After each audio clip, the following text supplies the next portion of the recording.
Engineer Elia, bivugwa ko izi modoka zo Kia na Hyundai zikunda gushyuha cyane. Mwebwe nk'abatekinisiye muzikora mufite ubunararibonye muzobereye mu gukora izi modoka by'umwihariko zo muri Korea y'Epfo, ubwo ni Kia na Hyundai amoko yose, bivugwa ko nyine zishyuha cyane. Kuki izi modoka zikunda gushyuha kandi ni icyo abantu bazitunze bakwiye kwitondera kugira ngo iyo version cyangwa iryo jambo abantu babiziho zo kuba zishyuha bibe byagabanuka? Igipimo cy'ubushyuhe watangiye kukibona kizamuka nayigendeyeho itangiye gushyuha, nayigendeyeho nk'ibirometero nka 3, ariko igipimo kitazamuka ngo ubone kigera hejuru. Wenda cyazamukaga cyajya kurenga ku gipimo gahagarara. Nahagaze nyine mbona kigeze hejuru aho nabonaga kigiye kugera kuri maximum. Ariko nta kibazo, muri ya minota 30 buyirindiriyeho ngiye gutegura umutekinisiye uri hafi. Oya, maze nk'isaha erega. Ihagaze. Sawa, kamwohereza. Akanini izi modoka gushyuha, uruhare runini navuga ko ruturuka umuntu uzakugira inama ku birebana no kugura imodoka cyangwa kwita ku modoka yawe, ariko mu byo akubwira byose ntiwumvemo izina Auto Korea Maintenance Limited. Inama ye ntuzayemere. Abantu mufite imodoka za Kia na Hyundai ndetse n'izindi modoka zigezweho, murindi modoka zanyu kwangirika kwa hato na hato, muzijyane muri Auto Korea Maintenance Limited. Bagufasha kubungabunga ikinyabiziga cyawe ukagitunga kitakurushya, bakazana gufasha kukigurisha igihe ubikeneye kandi udahangitse ugihaye nawe akagitunga yishimye. Aba nabahanga bakaba n'inzobere, bakagira n'uburambe mu kubungabunga izi modoka no gusana izamaze kwangirika, cyane cyane motori zazo na boîte de vitesse. Bagusuzumira imodoka mu ikoranabuhanga rigezweho ritanga icyizere cyayo cy'igihe kirekire. Bakoresha ibikoresho byabugenewe bifasha mu kubungabunga imodoka yawe. Bafite ama additive na prolines n'amavuta meza yabugenewe akoreshwa mu kurinda systeme z'imodoka kwangirika, bituma izi modoka zirushaho kuramba. Bafite uburambe ku buryo wabagannye hakiri kare arushaho gukunda imodoka za Kia na Hyundai. Muri iki gihe kandi muri Auto Korea Maintenance Limited bafite gahunda y'ubujyanama kubifuza kugura imodoka ndetse no kubamaze kuzigura. Hari kandi na programme ya automotive training kubifuza kubinararibonye mu by'ibinyabiziga bikoranye ikoranabuhanga rijyanye n'igihe. Ibi babigufasha mu gahinduka inzobere mu by'izi modoka mu gihe gito. Ni mubagane. Bakorera Igikondo iruhande rwa Kiliziya Gatolika. Wanabahamagara kuri 07 86 20 60 54. Mwirinda abamamyi na barupigapiga babangiriza, kubera ko Auto Korea Maintenance Limited ni inzobere zize zikaminuza kandi zifite uburambe mu kwita ku modoka zanyu. Twongeye kubasuhuza, turabifuriza kugira ibihe byiza badukurikiye kuri Primo Media Rwanda. Turi kumwe na Engineer Elia kuva muri Auto Korea Maintenance Limited. Tujye kuganira ku modoka yitwa Kia Sorento. Ni imodoka ikomeje kugaragara cyane ku bwinshi hano mu Rwanda. Ni imodoka nziza kandi bigaragara ko ifite imyanya ibereye umuryango. Ni imodoka bigaragara ko ifite comfort bihagije ku buryo ari imodoka abantu benshi barimo baritabira kugura hano mu Rwanda. Ariko kugura imodoka nkuko Engineer Elia kuva muri Auto Korea Maintenance Limited akunze kubitubwira, ugomba kugura imodoka umaze kumenya ngo iyi modoka nyiguriye iki, nyiguriye kugira ngo nyikoreshe iki, nyikoreshe hehe, kugira ngo ime uwuhe musaruro bitewe n'icyo nkora naho nkorera.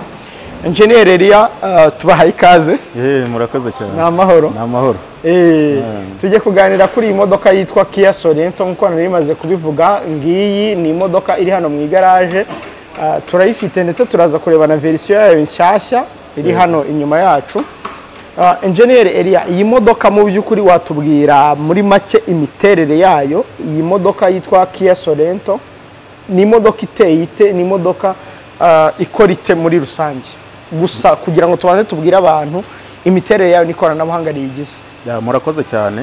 Kia Sorento nkuko abantu bayibona, ni imodoka ubona ko ari nziza ugiye ukurikiza amaverisiyo yazo, ariko cyane cyane turaza kuza kwibanda kuziri hano mu Rwanda. Kia Sorento ni imodoka zikorwa n'uruganda rwa Kia ariko ruri mu ruganda rwa Hyundai. Ni Hyundai, Kia Hyundai. Uruganda rwa Kia rukorera mu ruganda rwa Hyundai, hanyuma bagasohora izi modoka za Kia mubona. Izi ni imodoka rero ziri mu maverisiyo atandukanye nkuko mubibona. Iyi ngiyi twegereye aha ngaha niyo muri verisiyo ya 2010 kugeza 2012, ariko hari n'izindi nazo zo mu maverisiyo ya 2012 kugeza 2014, hakaba n'izindi za 2015 kugeza na n'umunani, hakaba noneho n'izindi zikurikiraho kuzamuka kugeza mu 2020. Izo zose ni imodoka za Kia. Ubona ni imodoka nziza, ni imodoka nini, ni imodoka zigiye hejuru, ari nayo mpamvu ubona hano mu Rwanda abantu benshi bazikunze kubera ko ni imodoka zirimo zibafasha cyane mu kazi ka buri munsi. Ni imodoka rero ubona ko zigiye hejuru, ni imodoka ngarimo imbere zifite imyanya ihagije abantu bakeneye nk'abantu bafite umuryango. Nanone kandi ni imodoka zifite ikoranabuhanga twakwita irijyanye n'igihe tugezemo.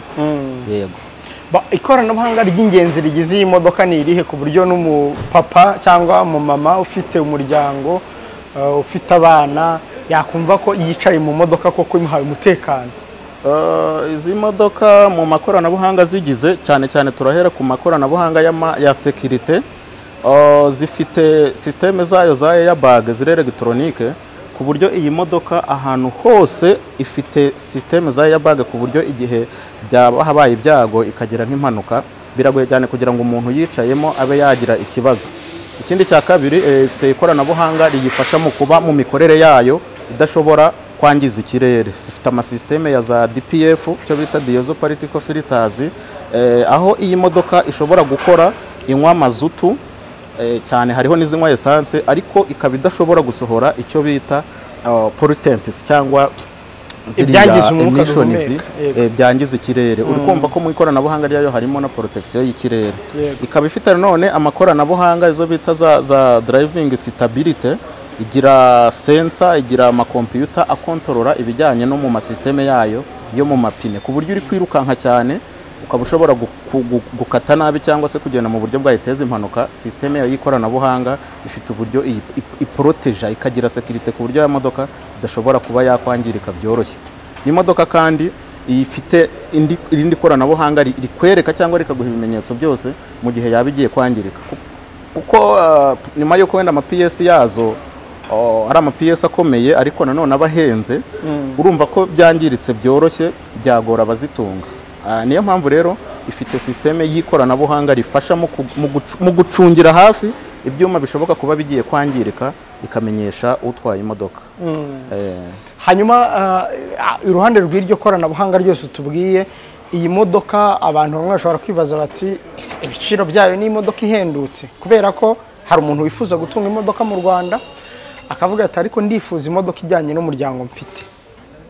Ni imodoka ihendutse ku buryo dushingiye ku bushobozi bw'abanyarwanda uko tubona ziri kuza, ariko abanyarwanda turi kuzigura no kuzitunga. Bimva kugura imodoka ni kimwe ariko no kuyitunga ni ikindi. Yego. Hari n'abavuga ngo imodoka ni urugo rwa kabiri. Yego. Izi modoka z'amakia Sorento nkuko twagiye tuzibona mu maverisiyo yazo atandukanye, izi ni imodoka ugereranyije uko imiterere yazo ijyanye n'imiterere y'inaha, kuko ni imodoka zigiye hejuru kandi zifite amasipasi akomeye ku buryo basha kujya ahantu hose hashoboka. Ukagereranya kandi n'akamaro kazo muri sosiyete n'uburyo ubona ari imodoka zirimo gufasha abantu cyane, ariko nanone ku biciro byazo zirahendutse ugereranyije n'imodokari zisanzwe. Tuvuge nk'izindi marike nk'iyi ubona aha cyangwa byakorewe mu mwaka umwe, usanga igiciro cyayo kiri hejuru cyane ugereranyije n'izi ngizi. Hanyuma Engineer Elia, bivugwa ko izi modoka zo Kia na Hyundai zikunda gushyuha cyane. Mwebwe nk'abatekinisiye muzikora, mufite ubunararibonye, muzobereye mu gukora izi modoka by'umwihariko zo muri Korea y'Epfo, ubwo ni Kia na Hyundai amoko yose, bivugwa ko nyine zishyuha cyane. Kuki izi modoka zikunda gushyuha, kandi ni icyo abantu bazitunze bakwiye kwitondera kugira ngo iyo verisiyo cyangwa iryo jambo abantu bariziho zo kuba zishyuha bibe byagabanuka? Murakoze. Ikibazo cyo gushyuha kuri izi modoka ntabwo ari zo gusa. Imodoka yose ishobora gushyuha biturutse kuyitunze cyangwa se uyikora. Ikibazo abantu benshi barimo guhura nacyo hano mu Rwanda, kubahura n'ibyo bibazo cyane ko atari bose, ibibazo hanini bishingiye ku buryo ziriya modoka zabo zirimo zikorwa, zirimo zitabwaho. Ntago abantu bazi neza ko izi modoka ari imodoka z'ikoranabuhanga kandi zigomba kuba zikorwa mu buryo bw'umwihariko, kimwe na maintenance nk'uko tuza kubibona. Nicyo kintu tuza kwibandaho cyane. izi modoka ni imodoka zakorewe mu ruganda zigasohoka zikambukiranya imigabane kandi zikanakora igihe. Nk'urugero tuvuga iyi ni imodoka yakozwe mu mwaka wa 2010. Uyu munsi turi mu mwaka wa 2025. Iyi modoka kuva mu 2010 kugeza uyu munsi nta kibazo iragira, iracyakomeye, uri kubona ko ikigaragara nk'inshyashya. Yewe niyo ngiyo ubona impande yawe nayo urakubona ko ni imodoka yakozwe mu myaka hagana muri 2020, ariko kugeza uyu munsi urabona ko ikiri nshyashya, ntabwo yageze ihura n'ibibazo byo gushyuha. Impamvu itahuye nabyo icyo gihe ni mu bihugu ziba zarakorewemo cyangwa aho zakoreshwaga ziba zarafashwe neza, ziba zarahuye n'abatekinisiye bafite ubuhanga n'ubunararibonye mu kuzibungabunga, ku buryo iva mu ruganda ikageruzwa kuyifite akayikoresha, akaba afite abantu bamufasha neza muri maintenance, ikaza ikagera inaha ikiri nshyashya. Igeze inaha rero wa muntu winaha uyakiriye, aho niho tugiye kugera. Hari ikibazo cyane abantu bari guhura naso, yego, nuko ari abakanishi babakira cyangwa babafasha kuzibungabunga ari na ba nyirazo, izi modoka bahita batangira kuzifata nabi, kuzikora nabi. Ahanini izi modoka gushyuha uruhare runini navuga ko ruturuka ku bakanishi na ba nyiri modoka, kuko ibyo zikenewe, iby'inganda zateganyije zigomba gukorerwa kugira ngo zidashyuha cyangwa zitangirirwa mu bundi buryo turaza kubona, ntago bikorwa. Yego. Ntabwo ari imodoka zaremewe gushyuha, ntabwo ari imodoka zigomba kuba zishyuha, ahubwo ishyuha kubera ko hari ibyo yabuze, hari ibyo itakorewe, hari ibyakozwe nabi, hari ibyakozwe n'abatabizi, hari ibyakozwe n'abatabimenyereye. Nyiri imodoka nawe yayibonye abona n'iki nyuma, ashaka kuyitunga nk'ikintu kiri aho kitazagera maintenance yihariye. Icyo kibazo naho kiri. Gushyuha biraturuka ku bazikora, biraturuka ku bazitunze, ko barazitunga uko bitateganyijwe. Engineer Elia, tugiye gusubiza ikibazo kivuga ngo kuki imodoka za Kia na Hyundai zivugwaho gushyuha. Ugiye kutwereka zimwe muri izo mpamvu uvuze, unatwereke uburyo nyirayo yakwitwara, uwo yishyiriye kugira ngo ayikore akwiye kwitwara, unatwereke ngo mu gihe yashyushye n'icyo umuntu uyitunze yakora. Gusuzumisha imyotsi ku binyabiziga mu Rwanda byaratangiye, nyamara imiterere y'imodoka yemerera kuba idatumura imyotsi irimo n'ihumanya umwuka duhumeka. Muti kagira inkuru rero, nibyo rwose, kuko iyo myotsi iterwa no kudakorera imodoka maintenance mu buryo bwuzuye, hakoreshwa amaproduit yabugenewe arimo ama additives n'ama prolines, kandi ibi bituma ikinyabiziga gisaza vuba. Abafite imodoka zikorerwa muri Korea nka Kia na Hyundai n'izindi modoka zikoranabuhanga rigezweho z'ama hybrid, ndabarangira muri Auto Korea Maintenance Limited.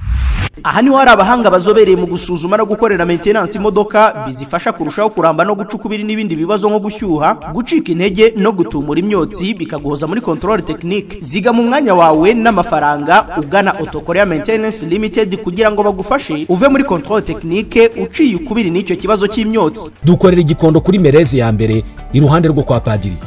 Hamagara 07 86 20 60 54.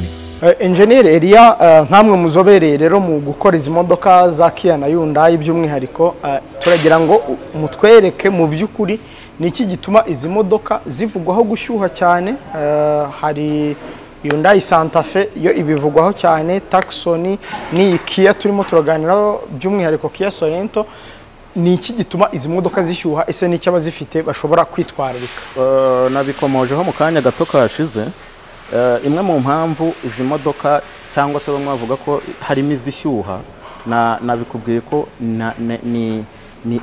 ni ikibazo cya tekinike. Ahantu abantu bagura izi modoka bazihitishiriza, abakanishi bazakira cyangwa abakanishi ba nyiri amamodoka baziha, abangaba niyo ntandaro ya mbere yo gutuma zishyuha, kuko ntago icyambere bazifiteho ubumenyi buhagije mu kubasha kumenya uko zibungwabungwa. Icya kabiri, nta bikoresho bihagije bafite mu kubasha gupima no gusuzuma neza ko za modoka zishobora kuba zegereje mu bihe byo gushyuha, bigatuma ba nyirazo rero bakomeza kwizera babakanishi batari kuri iyo standard yo kuzibungabunga. We akazajya kubona akabona imodoka ye yashyushye, akajyanira abantu ati ni mu nkorere, bagakanika, ejo akagenda ikongera igashyuha. Kubera iki? Hari bya bikoresho badafite, hari bwa bumenyi badafite, hari n'ubunararibonye badafite mu kuzibungabunga. Engineer Elia, watwereka mu by'ukuri ni ibiki bikunze gutuma abo bantu badafite ubumenyi b'abakanishi ibyo bikoresho badafite bituma izi modoka zacu zangirika? kuko nkuko nigeze kubisobanura imodoka abantu bagura zarakoze. Nk'urugero natanze nk'iyinyegereye, nubwo ubona ari imodoka nshyashya ariko ni imodoka yakozwe mu mwaka wa 2011. Iyi modoka mu myaka yayo 14 13 imaze, uri kumva ko hari systeme zikeneye maintenance cyangwa harimo utu elema duto dushobora kuba dushaje, yazabikora urugendo kakazacika wenda kamena makurante cyangwa amazi gashyuha, ariko kubera ko umutekinisiye tekinika ya modoka cyangwa uyibungabunga atabashije kugira ibikoresho byo gusuzuma no gufasha nyiri modoka gutahura neza ko hari ikintu gishobora kuba kigiye guteza ikibazo, bigatuma abantu bafite imodoka zishyuha kandi zihora mu magaraje. Nkaho mubona iyi modoka mu bintu bimwe biyigize, systeme zayo, kuko imodoka ukuntu ikoze ikoranywe na systeme ziyirinda gushyuha. Ifite systeme z'ikoranabuhanga, izo bita za temperature sensor, ziba zikorana n'amakompiyuta y'imodoka ku buryo ziba zigaragaza ko iyi modoka igihe ubushyuhe bushobora kuba burenze, kompiyuta ishobora kugabanya vandarateri cyangwa ikayongera cyangwa ikayikupa. Izo systeme rero iyo zihagaritse gukora, umutekinisiye ufite uzatekinika iyi modoka akaba adafite imashini zabugenewe mu gusuzuma ko za elema electronique zishinzwe gukontorora ubushyuhe zifite ikibazo, icyo gihe imodoka irashyuha bitunguranye. Ibindi ikintu gituma imodoka zishyuha cyane nk'iyi murabona ahangaha ni kuri radiyateri yayo, aho bashyirira kurante cyangwa se bamwe bita y'amazi aho za imodoka. Hari uburyo umutekinisiye ashobora kuba we adafite igikoresho cyabugenewe nk'icyo tugiye kubona gifasha mu gusuzuma neza, kureba presiyo na ubushobozi bwa bupira butwara amazi cyangwa radiyateri y'imodoka isigaranye. Kuba atabasha rero gupima ubushobozi bwa ya radiyateri, imbaraga isigaranye, imbaraga ya mipira isigaranye, bituma nyiri modoka iyo ayimuhaye amubwira ngo yayikoze, iyo ayitwaye akazamuka nk'imisozi, kamwe muri twa dupira kaza kunanirwa kagacika cyangwa ubushyuhe bukakarusha imbaraga, bigatuma yangirika. Ariho nkatwe muri tekinoloji dukoresha ahangaha, urabona nk'ibi bikoresho dufite aha, ibi bikoresho uri kubona utu tuntu twose uko tungana, izi elema ubona z'ikoranabuhanga zifasha mu gusuzuma ubushyuhe bw'imodoka. Ubu buri modoka yose, ibe Kia, ibe Hyundai, ibe Benz, ibe Audi, ibe Volkswagen, ifite hano hagiye hari akantu kadufasha mu kuza gusuzuma neza, gupima za radiyateri zayo, ya mipira y'amazi, akantu kose gashobora kuba gafite intege nke, gashobora kuba katungurana imodoka iri kugenda kakamena amazi, tukabasha kugatahura hakiri kare. Icyo gihe bigakorwa, tukaza kwifashisha na produit zabigenewe muza kubona hano, bigatuma umukiriya wacu ushobora gutunga imodoka imyaka myinshi atarahura n'ikibazo cy'ubushyuhe. Aho mubona nk'iki gipimo, iki gipimo mubona dufite ahangaha, iki ni igikoreshwa mu gupima. Ahangaha ni kuri radiyateri, hamwe haba hari uyu mufuniko. Urabona ko uyu mufuniko ufitanye isano n'aka gapimo dufite, aka gakoresho k'ikoranabuhanga. Icyo dukora ni ukuza tugashyira, tugapima cya gipimo cyacu, tukagihuza n'ahandi ha radiyateri, ko ukuntu byakozwe bigenewe ko mu myaka runaka imodoka izamara izashyirwaho iki gipimo kugira ngo hakontororwe neza. Uri kubona ko gifiteho igipimo cy'ikoranabuhanga mu gupima neza, mu kubasha gupima neza. Ubu iyo dupompa gutya, tuba turi kugenda dushyira puresha kuri bya byuma bishobora kuba bishaje, ya mipira itambutsa amazi, za radiyateri, ahantu hose hashobora kuzatera ikibazo imodoka iri kugenda nk'agapira kagacika, amazi akameneka, igashyuha. Iyo iri mu igaraje twe tubikontorora kare, za ntege nke za kakantu zikamenyekana hakiri kare, hanyuma tukagasimbuza. Ubu ko nkomeza gutya, iyi modoka iramutse ishaje nka radiyateri, cyangwa iramutse ishaje nk'umupira w'amazi, cyangwa iramutse ishaje nka terimosita cyangwa ikindi kintu, twahita dutangira kubona mu gipimo cyacu ahangaha ko ya modoka ihitisha, ishobora gukora urugendo igashyuhira mu nzira. Icyo gihe bikamenyekana ikiri muri garaje. Byarangira icyo dukora ni ugukuraho igipimo cyacu. Aha, iyi ni tesiteri habugenewe no kugabanya, gukuramo wa mwuka kugira ngo tuze kubona ko dufungura.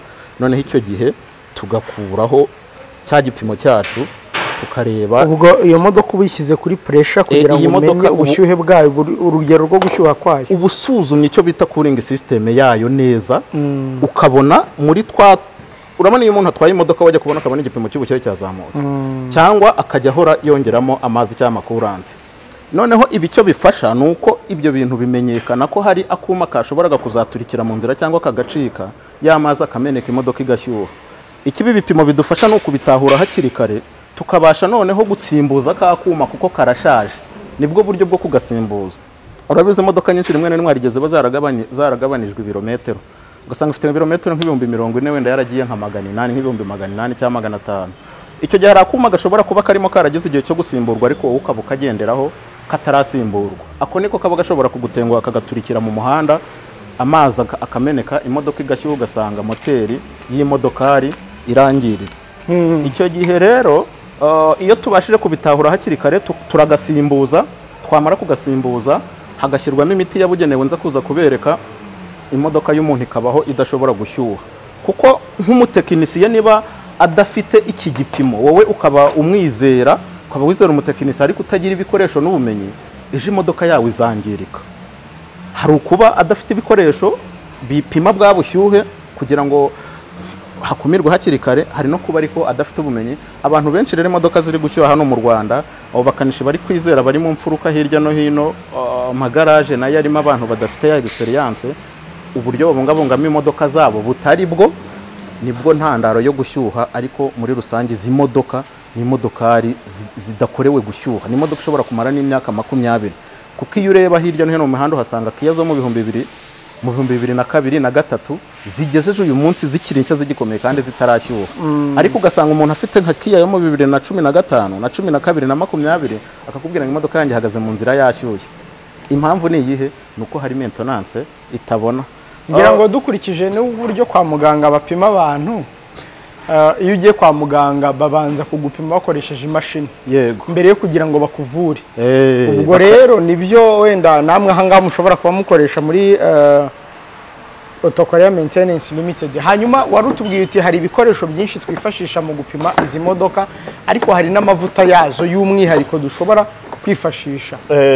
Kuko tugarutse inyuma gato, ikiriya gipimo, urugero uri kubona nk'uyu n'umwe mu mipira itwara amazi, uri kubona ko washajemo imbere kugeza ubwo n'umugese wagiye uva mu byuma bya moteri ukinjiramo. Ubwo uyu n'umupira utwara amazi, uyu n'umupira utwara amazi uba ufashe kuri radiateri, nk'uko radiateri y'imodoka ibirimo hano imbere, ariko hano turifashisha iki gikoresho, ubundi umupira uba ufashe hano.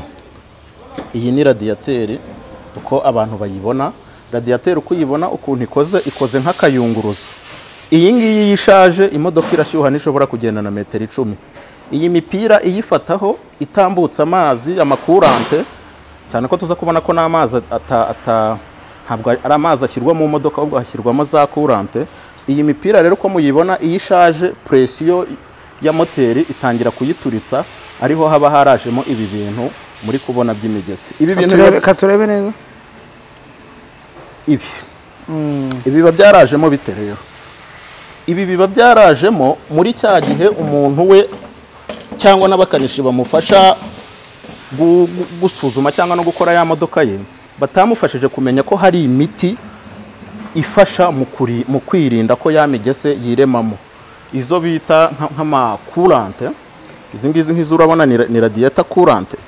Mu byo irinda, kuko ntabwo amazi agomba kujya muri systeme, ntabwo agomba kujya muri radiateri.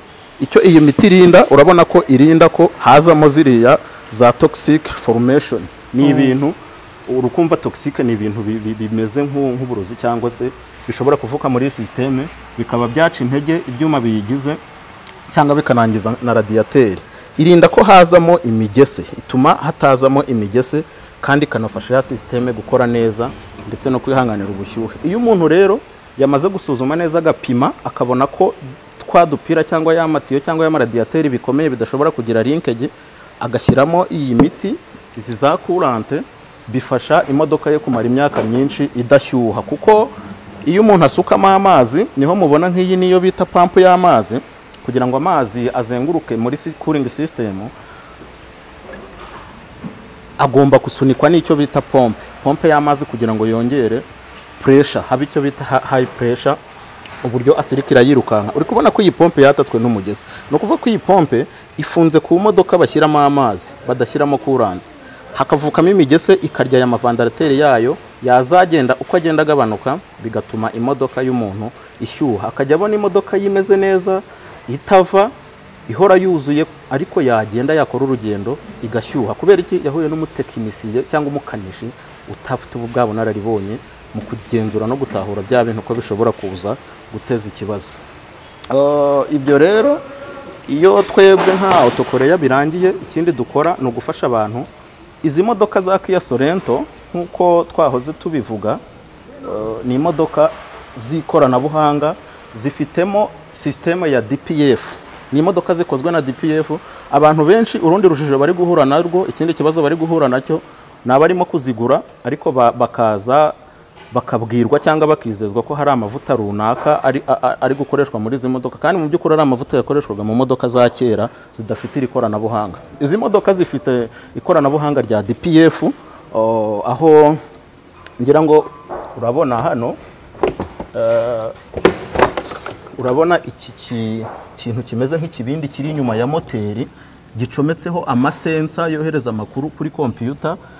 Iki kintu rero nicyo bita DPF, diesel particle filter. Iri koranabuhanga urabona ko yestayeho amasensa yemforma computer ko yamyuka isohotse muri moteri tahiye neza cyangwa yahiye neza, kugira ngo hakomeze habeho kubungabunga ko n'ikirere cyakwangirika. Iyo ni DPF. DPF.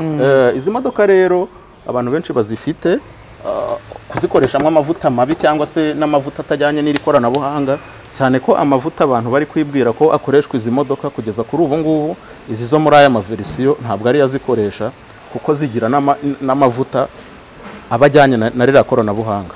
Iriya rero DPF yimaze kuzuramo imyotsi, yimaze kuzuramo imyanda ikaziba, nabyo bishobora gutuma imodoka ishyuha kuko ntabwo iba igihumeka neza, na nyuma yo gushyuha ibishobora no gucika intege, bigatuma n'imodoka inywa cyane ikangiza wa mwuka duhumeka. Ndetse hari n'imodoka nyinshi turi kwakira ubu niziri kuza zafunze noneho zitabasha kugenda kubera ko yama DPF yazo yazibye. Bituruka ku biki?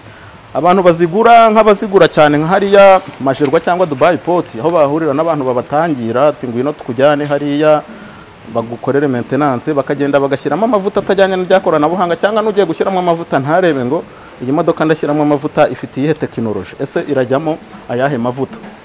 Ugasanga mu gushyiramo amavuta adakorera maintenance cyangwa systeme, bitumye imodoka y'umuntu yangirika mu gihe gitayiguze, akavuga ngo ko iyi modoka yanjye ikiri nshya, ko nyiguze vuba. Kia Sorento ko ari imodoka nziza tubibona, ese ishyushye kubera iki? Ishyushye kubera ko ntabwo yigeze ahura n'abahanga, yahuye n'abantu baramubeshya, baramujijisha, baramujyana, bamushyiriramo amavuta atajyanye n'ikoranabuhanga ry'iyo modoka, imodoka itangira kwangirika mu gihe gito. Iriya DPF rero uko ikora ndetse n'impamvu zishobora gutuma ishyuha, ko nk'uko bigaragara ahangaha, yaha ni muri moteri mo imbere, muri moteri. Noneho uko iri gutwika hari nk'imyuka cyangwa se za karibira zishobora kuba zitahiye, noneho bigatuma zishobora gusohokana bwa burozi ndetse na ya myanda ishobora kuza gufunga ya DPF, bigatuma imodoka ishobora kuba yashyuha. Kuko iriya DPF imaze gushyuha n'umuriro unyuramo, n'umuriro uvanze n'umwuka wamaze gushya, moteri y'imodoka iba yatwitse. Nk'uko ubona hahinjiramo umwuka mushyashya ikawutwika, yarangiza ikawusohora. Muri uko kuwusohora harimo n'amapollutants cyangwa amaelement toxique ashobora kuvukamo agasohoka adahiye, ariho mubona hano mu bintu birimo bisohoka harimo iby'amabara y'imikara, hakabamo n'iby'umuhondo. Icyo gihe ziriya bura iby'umuhondo n'ibitahiye, iby'umuhondo ni ibitahiye. Noneho zikaza aho zigera muri ya DPF ikazihorodinga, ikaziyungururamo, ntizibashe kugera hanze. Niyo mpamvu bavuga ngo ni diesel particle filters. Ngiyi aha moteri yacu nyuma yo kwinjiza umwuka mushya ikawutwika ugasohoka, biraza bikagera muri iriya DPF twavugaga. Iriya rero ikorerwa maintenance, ndetse n'imodoka ifite DPF igira amavuta yayo ajyanye na DPF. iby'amavuta nabyo tuzabigarukaho kuko abantu benshi banywa amavuta ariko batazi aho Yes, aha rero ni muri ya DPF yayo nk'aha ngaho uko mubibona uri kubona ko ya myuka isohoka yarangiza ikageramo, harimo ibintu byinshi bimeze nk'ibiyunguruzo cyangwa nk'ibinyagu biza kubika. abantu barabibona hano bimeze nko mu mutiba. Ni kuriya muri DPF hameze. Noneho rero hari imiti yagenewe gushyirwa mu modoka ikajya kurinda ko ya myanda ishobora kugumamo, kuko iyo igumyemo bituma idahumeka neza. Iyo miti nk'urugero nk'amavuta, ngira ngo aha murabona nk'aya mavuta, aya ni amavuta, ntabwo ari Kicks aya mavuta, abayabona bataza kugira ngo ni Kicks, abenshi bamenyereye ngo niyo akoreshwa mu modoka za Korea. Oya, imodoka za Korea nizo zigiye zifite amatekinoloji ku buryo ntabwo ubwoko bumwe bw'amavuta buhora bukoramo. Hari andi mavuta akorwa bitewe na tekinoloji isohotse mu modoka, atari ukuvuga amavuta ngo runaka ngo niyo akoreshwa mu modoka ngo kuva mu myaka 10 ishize cyangwa mu myaka 20. Oya, uko tekinoloji y'imodoka ihindutse n'amavuta inywa arahinduka. Noneho murabonamo imbere ko byoroshye kuba haziba cyangwa hagafunga. Niyo mpamvu iyi ni DPF yayo. Izi harmful particles ni za element toxic zishobora gusohoka muri moteri, ariko zagera muri iki ngiki zigahiramo ntizibashe kugera hanze. Niho nk'aya mavuta ubona ariho icyo bita DPF.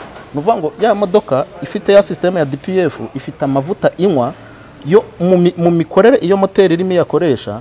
Mu kazi kayo ka lubricant harimo no kurwanya ko hakwiremamo ya myanda, ndetse harimo n'ibinyabutabire byinjira muri ya DPF mahangaha bikanetarariza, bikoroshya ya myotsi yafatiriye, ikoroha ikabasha gusohoka byoroshye, cya kintu ntikibashe kuziba. Kuko iyo kizibye gituma imodoka inywa, gituma imodoka ishobora kubura imbaraga ntigende, gituma imodoka kandi ishobora gushyuha, kuko wa muriro iri gutwika muri moteri mo imbere nk'uko twahoze tubibona hano ntabwo uri gusohoka uko bikwiye.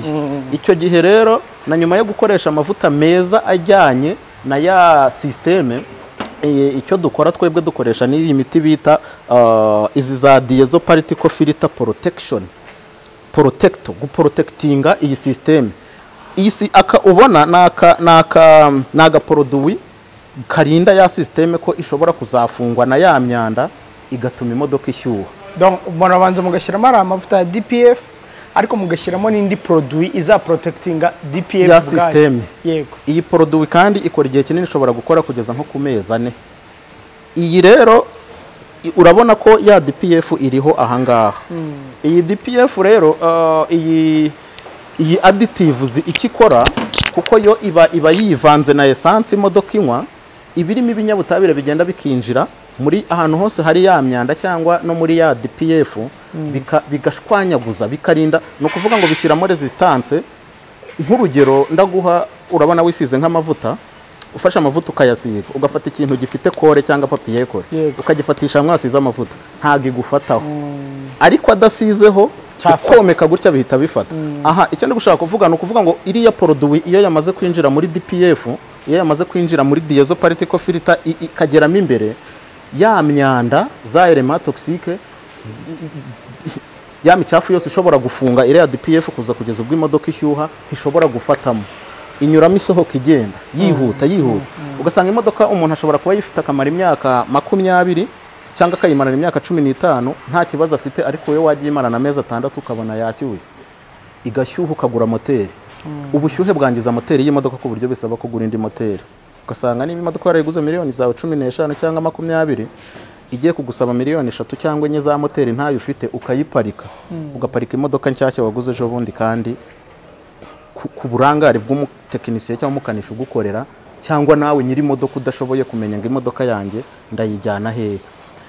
Muri systeme rero, muri maintenance yayo, nyuma y'uko imodoka igomba kubinywa amavuta ajyanye na ya systeme ya DPF, imodoka nanone kandi ikaba igomba kuba ikoreshwamo izi produit. Hari n'izindi produit zabugenewe iyo ya systeme yamaze kuziba, yamaze kuzuramo imyanda, yamaze kwandura.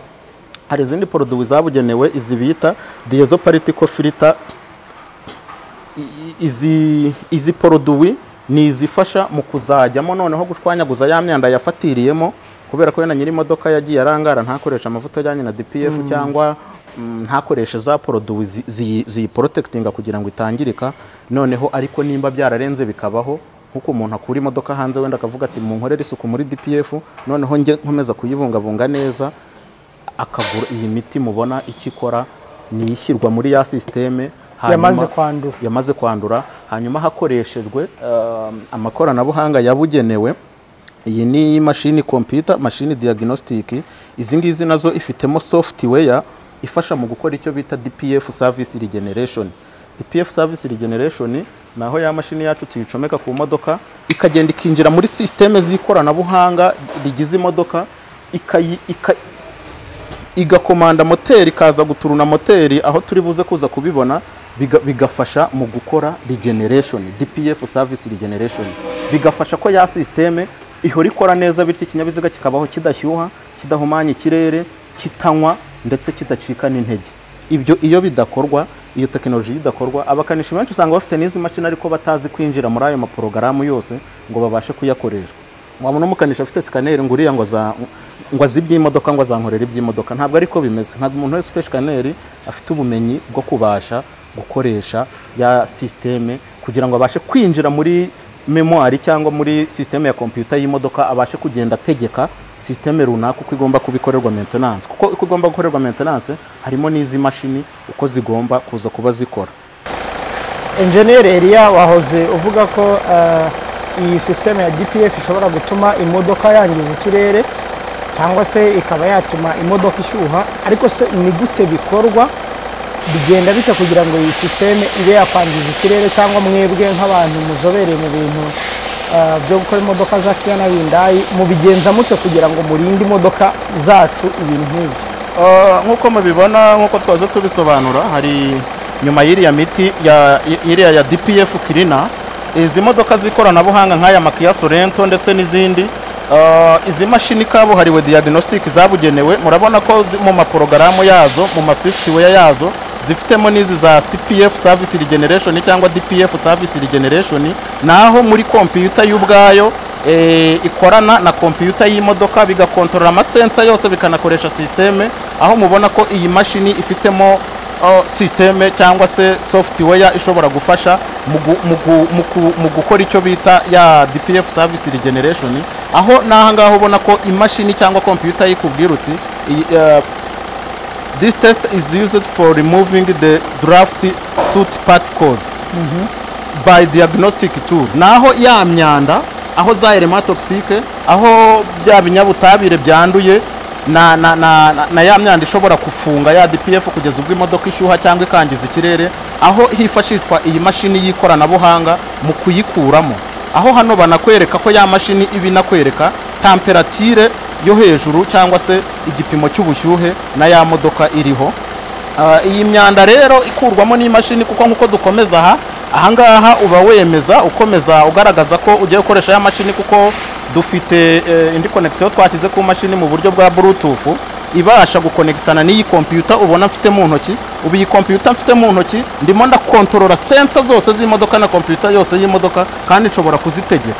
Nshobora kuyitegeka gukoramo isuku, nshobora kuyitegeka kwaka cyane cyangwa se kwaka buhoro, nshobora kuziporogaramu igihe zagenewe cyararenze, kuko amasensa nayo ashobora kugera igihe agakenera kuyakorera reset cyangwa kuyaporogaramu. Ibyo byose ngomba kubikora nkoresheje iyo mashini, aho ubona ko igenda inyereka buri fonctionnement cyangwa imikorere ya buri kintu cyose.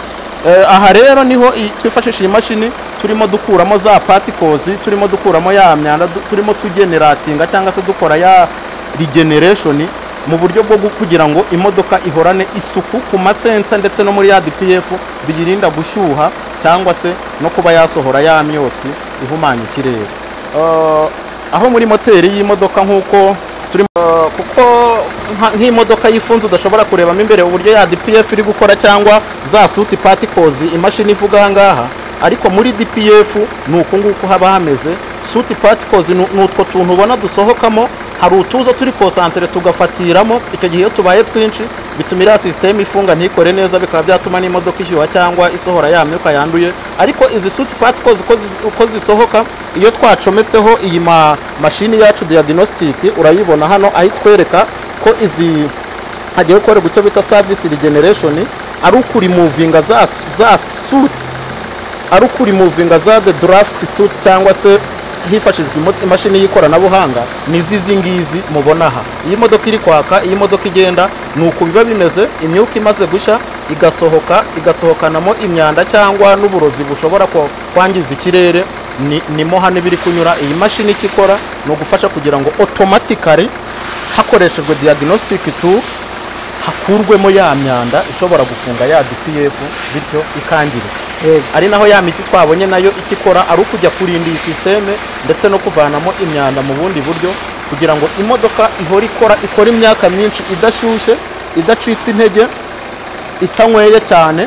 Hari umuntu wumva avuga ati imodoka yangiranywa pe, narayiguze ngo ifashe mu kazi cyangwa se muri mirimo yanjye itandukanye, ariko iranywa, ndashyiramo amafaranga ikayanyunyuza mu gihe gito, najya kuzamuka agasozi kananirwa kuzamuka agasozi. Ariko imodoka ikorerwa maintenance muri ubu buryo tuvuze, uburyo dusobanuye hakoreshejwe izi systeme zose n'iri koranabuhanga tuvuga, iyo modoka ibifite icyo bita long service life, ibifite ubuzima bw'igihe kirekire. Iyi modoka mu gutumbagira agasozi izamuka agasozi igihe cyose gishoboka nta kibazo iteje, inyaruka mu gasozi mu buryo bwihuse, ntago inywa, ntago ishyuha, ntago ibura imbaraga. Umuntu uyifite mbega aba afite ikinyabiziga, kuko ibi binyabiziga bifite ikoranabuhanga ku buryo gishobora kubaho kitangije ikirere, gishobora kubaho kidashyuha, gishobora kubaho kidacitse intege. Umuntu ashobora gutunga iyi modoka imyaka irenga 20 ikiri nshyashya nta n'isupani irajyaho, kuko izi modoka za Kia Sorento kimwe na Hyundai zangizwa n'ubushyuhe cyane bukashegesha amamoteri yazo. Ariho usanga ziri guhora mu magaraje, ariho usanga zihagarara mu mihanda, ariho usanga ba nyirazo bazitunga bahagaritse imitima. Ariko biba biturutse ku bumenyi buke bw'abafasha kuzibungabunga. Icyo rero umuntu yababwira nuko izi ntago ari imodoka zishyuha, izi ni imodoka nziza, murabona ko ni imodoka zigiye hejuru, ariko nanone zikeneye particulier mu buryo bwa maintenance. Zimaintainingwa mu buryo bw'ikoranabuhanga, zimaintainingwa hifashishijwe ibikoresho mubona twabonye bipima za radiateri, bipima amafuite, bigaragaza hakiri kare icyuma gishobora kuba kigiye gucika intege kikaba cyateza ibyo bibazo byo gushyuha. Hifashishwa izi produit, izi additives ndetse n'amakurant original ndetse n'amavuta aba yaragenewe iya modoka na tekinoloji yayo, bityo imodoka z'abantu nta kibazo na kimwe zishobora kugira, kuko izi ni imodoka ziri gufasha abantu mu business yabo, muri gahunda zabo, bikihutisha iterambere ryabo n'iry'igihugu. Mu gihe zaba zibungabungwa nabi zigashyuha, bidindiza iterambere ryabo n'iry'igihugu. Ariko igihe zaba zibungabunzwe neza n'abantu babimenyereye, izi ni imodoka zaremewe kubaho imyaka myinshi kandi zidateje ibibazo, zitanahombeje ba nyirazo. Twagushimiye cyane Engineer Elia. Ubwo abakurikiye Primo Media Rwanda, icyo twababwira nuko bakwiye kwihutira kugana Autocore Maintenance Limited kugira ngo bamenye niki izi modoka za Kia Sorento nziza nyinshi zifasha umuryango kandi zifasha mu iterambere ry'uyifite, kugira ngo bakugane bamenye ngo ni ibiki bakwiye kwitondera, cyane cyane muri iki gihe zikomeje kuba nyinshi ku isoko ry'u Rwanda. Urakoze cyane Engineer. Icyo nakongeraho gato n'abantu bafite amagaraje, yego, nago kugira igaraje ntabwo ari ukuvuga ngo ufite igaraje ngo ukorera amafaranga gusa. Rimwe na rimwe ukorera abantu cyangwa abantu na serivisi itajyanye n'ibinyabiziga byabo, ari no kwihagararaho. Bashobora no kutwegera tukanabaha n'amahugurwa y'uburyo izi modoka zibungabunga kugira ngo bakomeze bahe serivisi inoze ibinyabiziga by'abantu. Kuko umuntu ashobora kuba afite igaraje afite n'abakanisha ariko batari ku rwego rwa maintenance iri kuri standard y'ibinyabiziga biriho ubu ngubu ijyanye na tekinoloji. Kuko ubukanishi buriya buza ku mwanya wa nyuma. Ikintu cya mbere ni maintenance, ni ukubungabunga ikinyabiziga, kumenya ikoranabuhanga rikoreshwa mu kubungabunga ikinyabiziga, kumenya tekinoloji ikinyabiziga gifite, kumenya produit zizajyamo. Icyo gihe ari abafite amagaraje cyangwa se n'abakanishi babyiga, kuba bafata amahugurwa bakavuga bati tugende duhugurwe dutange serivisi ijyanye n'ibinyabiziga abantu bafite muri maintenance, ni ibintu rwose byafasha cyane mu buryo bwihuse. Yego, ndifuza ko mu kiganiro cy'ubutaha tuzaganira ku mavuta no kumena amavuta y'imodoka, ukamenya ngo niba ari Kia Sorento cyangwa niba Kia Niro, abantu bamena amavuta bake. Yego, kuko nabyo bibirimo ikibazo, kuba umuntu amenyereye umukanishi wo mu Gatsata wamumeneraga amavuta 2017 n'umunani na 20 n'ubu akaba ari wakimeneshaho. 90% y'ibinyabiziga cyane ibi bya Kia na Hyundai birimo birangirikira mu buryo bubiri. Amavuta ari gushyirwamo atakijyanye n'ikoranabuhanga ririho yakoreshwaga mu modoka za kera zitarifite akaba kiri kuzikoreshwamo n'ubu, ndetse n'abatekinisiye badafite ibikoresho bihagije ndetse n'ubunararibonye mu kurinda systeme zazo zituma imodoka idashyuha. Urakoze cyane Engineer Elia, reka tugushimire twibutsa abantu ko Autokorea Maintenance Limited ikorera hano Igikondo, uzamutse kuri stade yo kwa Mironko ukarenga dodani ya mbere iya kabiri ugahita ureba mu kaboko k'ibumoso kawe hari icyapa cyanditseho Autokorea Maintenance Limited.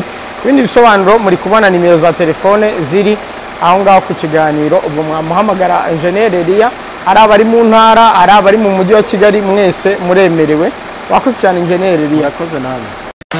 Bantu mufite imodoka za hybrid mwaba muzi ko zigira umwihariko w'uburyo zitabwaho. Muti kagira inkuru rero. Yego, maintenance y'imodoka za hybrid irihariye rwose. Abantu benshi imodoka zabo zikomeje kwangizwa no gukorerwa maintenance nabi cyangwa zigakorwa n'abatabifitiye ubumenyi, bikaba biri kuziganisha mu kwangirika no kuziteza ibindi bibazo bya hato na hato. Waba waribajije impamvu uhora mu igaraje mu gihe hari abandi imodoka zabo zikiri urwembe nyamara mwaraguze izo mu mwaka umwe? Sigaho kwiyangiriza kuko maintenance y'izi modoka za hybrid bo bagutanze kumenya ibanga ryayo. Nta rindi rero uretse kumenya Autokorea Maintenance Limited. Ngabo bahanga bazi gusuzuma no kugufasha kubungabunga imodoka ya hybrid mu buryo bwose bushoboka. Witesha agaciro imodoka yawe, yishyira inzobere mu bya teknoloji y'imodoka zigezweho kuko nabo bagufitiye aba engineer babirambyemo. Aba banakugira inama zagufasha ubwawe kugira ubumenyi bwo kwita ku modoka yawe bitabaye ngombwa kuyizana mu igaraje. Muri Autokorea Maintenance Limited nibo bafite amavuta kabuhariwe mu bijyanye no gusukura moteri z'imodoka za hybrid ndetse no gukorera maintenance systeme zazo zose. Ubwo kandi namwe mufite imodoka zo mu bwoko bwa Kia na Hyundai, nizere ko mwamaze kumenya neza ko muri Autokorea Maintenance Limited ariho honyine hari Prolines na products zibafasha gukomeza kurambana izo modoka no kuzirinda kwangirika kwa hato na hato. Dukorera Igikondo kuri Mereze ya mbere iruhande rwo kwa Padiri. Hamagara 07 86 20 60 54.